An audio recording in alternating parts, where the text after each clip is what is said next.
What do we do with these 12-story billboard signs? Any ideas? Well, you don't put them in your back pocket. The signs? No. You know, you look at all the public buildings all over Southern California, and the walls of these buildings are billboards.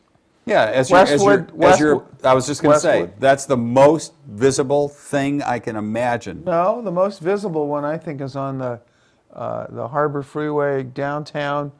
Two of them, one by Staples, and the other one, the large billboard of the Philharmonic music players. Oh well, that's why not? art. You're just a highbrow, but if you're going to allow high-rise, if you're going to allow the Lakers to put up all their big billboards, and you're going to allow the highbrows to put up all their Philharmonic billboards, then what's wrong with God Bless America or the coming movie coming out on a billboard in Westwood? What's the difference? It's no difference at all. No, there has to be some differences. There's no difference at all. It's all free speech. Can you regulate free speech? To some extent. Well, or are we doing... The whole thing is aesthetic zoning. The problem is it's not equally enforced at all in Southern California. Well, who makes the decision as to whether signs are allowed in a given zone? Who makes that decision? A lot of these signs, you know, the one in Westwood's been started out as a sign, an advertisement for a movie, right. Then became a patriotic sign. It's an entire, 20 floors of a building? It's huge. And as you're proceeding eastbound on Wilshire, as you enter Westwood, that's what you see. The content, as long as it's not pornographic, can't determine whether you put it up or not.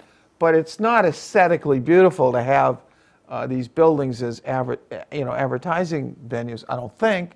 So are you saying that we shouldn't regulate it at all, or that we should regulate it across the board so that the Philharmonic sign for those people who like music and the Laker basketball sign for those of us who like sports shouldn't be allowed either? I think there should be equal enforcement of the law with some aesthetic controls to it, and that it be at least citywide in those cities that have those billboards, and not these little special districts that you can do it at the Lakers, and you might be able to do it along the 10 freeway, but you can't do it in Westwood.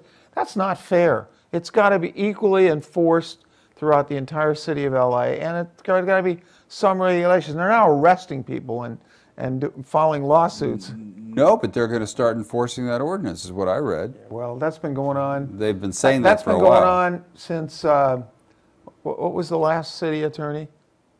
Oh. What was his name? Rocky? Rocky Delgadillo, who was going to take a strong enforcement. That didn't quite happen. I think his campaign contributions may well come from the billboard companies, but well, you remember that they did, and no enforcement basically went on. Not for his term. So it's been going on for at least 10 years.